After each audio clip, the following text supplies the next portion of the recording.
Hey, what's up, guys? It's Orange Abomination. Today, I'm going to be doing another Aquabats review. Last episode, I reviewed The Fury of the Aquabats. If you haven't checked that out, link is in the description. And today, I'm going to be reviewing the Aquabats vs. the Floating Eye of Death, which was made in 1999. So, let's not waste any time. I'll be ranking all the songs from S to F, best to worst. And let's get started.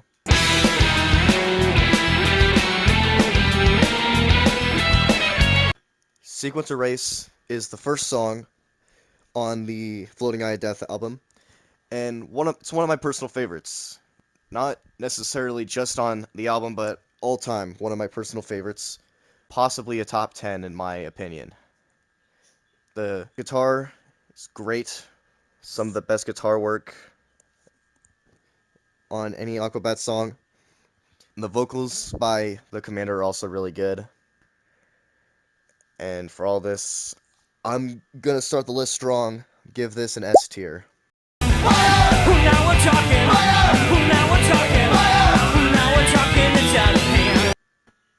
Giant Robot Bird Head. This one comes right after Sequencer Race, and once again, it's an amazing song. It's very catchy, and instrumentals are really good too. All comes together, but overall, I really enjoy the song, but just slightly less than Sequencer Race. But that doesn't mean it's bad. Still a great song. This one is getting in A tier. Bam, bam, bam, hey kid, what have we got? Not a lot, so what would you get? Antimatter. This is another great song on this album. It's also extremely catchy, a lot like, possibly even more catchy, to me at least, than Giant Robot Bird Head. Just what it's all about, the whole tone, the vibe. Also, big fan of it as well. So for that, I'm giving Antimatter an A tier.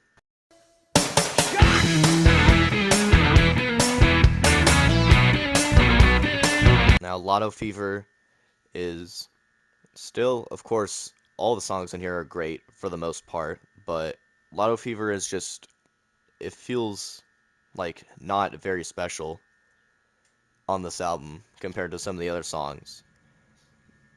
So I am docking points for it a little bit, but I still do like this song. So overall, I am going to give it a B tier. Just watch the world go by as we float away in slow motion. So special. Lovers of Loving Love is another great song. Just the lyrics, everything, it all comes together really well. And what it's all about, really big fan of this one. Though, in my opinion, it is just a little overrated. Not that I don't think it's good. Of course, it's a great song, but overall, I'm gonna give it an A tier. Chemical bomb, eyes melt, skin explodes, everybody dead. Now, Chemical Bomb.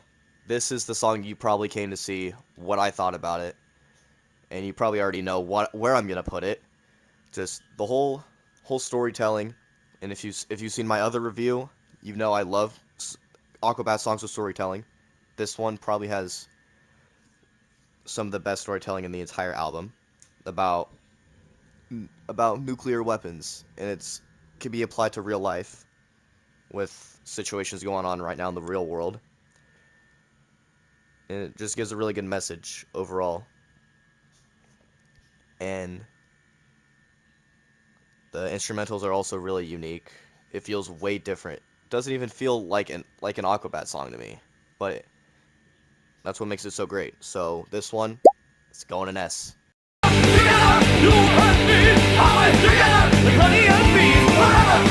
Man with Gluey Hands. This one, not as great in my opinion. Still a good song, but especially since it has to follow up Chemical Bomb, it's gonna lose points. But I mean, it doesn't feel too different from some other songs by the Aquabats. So overall, not much to say about it. It's just an average song. So I'm gonna go ahead and put in B, because it doesn't quite feel right to put in C tier, but B tier seems right for it. Mary.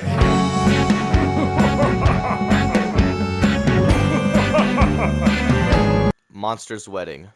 This I wouldn't necessarily say to skip, but there's definitely a dip in quality from this song. I'm not a big fan of it. It's it doesn't feel like it should be on this album. If it were on an album more fitting, like weirdly enough, it feels like a song that would be on Kooky Spooky in stereo with the whole theming of that album and all. But this one overall, not great, not terrible. I'm gonna give it a C tier.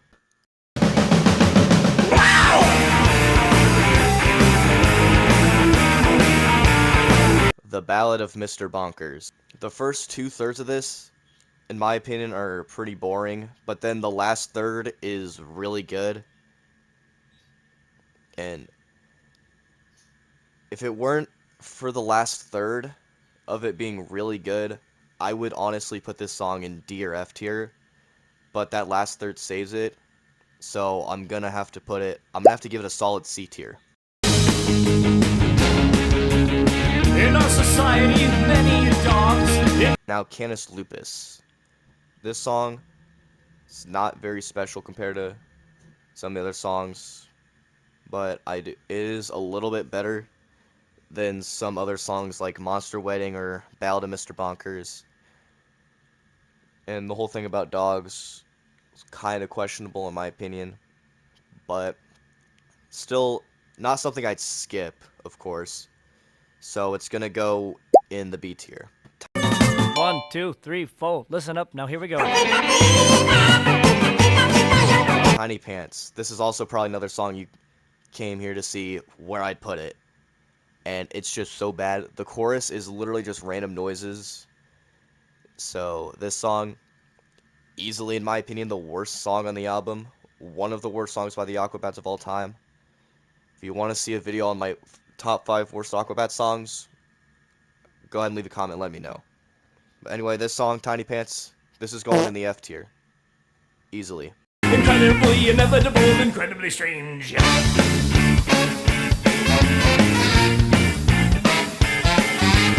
Thing on the bass amp, this might be a shocker to some people. Some people might agree with me, but I do not like this. I do not like the thing on the bass amp. This is not a good song in my book. It is, if one word to describe this song, is underwhelming. The entire song feels like one big build-up to a conclusion that never actually comes. The whole song just feels like it's trying to get somewhere, but it never actually reaches it. So for that, I'm gonna give the thing on the bass amp a D tier. He's got the flat top cut and the wicked ponytail in back. And fanny pack. Next up, we have Amino Man. This song, probably one of the best storytelling songs, besides Chemical Bomb, obviously. This song, it's great. It feels like a song that would get turned into an episode of the Aquabat Super Show, like things like The Shark Fighter, Martian Girl. There's some other songs that have also been turned into episodes. Overall, Amino Man, it's a great song. I'm gonna give it an A tier. A good night. And the last song on the album. This might be controversial to some people. Some people might say the song sucks. Some people might say it's mid. Some other people might say it's a great song. But we have Hello, Good Night. Now, from a final song on an Aquabats album, you'd expect a big explosive finale. But this one, it's much more tame and calm and collected. And it's somehow still very catchy despite being very lo-fi, low-key song. And for that, I'm giving this song an S tier. I don't care. If you think any of my rankings were inaccurate and want to tell me, that I'm wrong objectively, go ahead and let me know. Say, oh, this song, this should have been in this tier. This song should have been in that tier. Go ahead and let me know. And I will see you guys in the next video. Goodbye.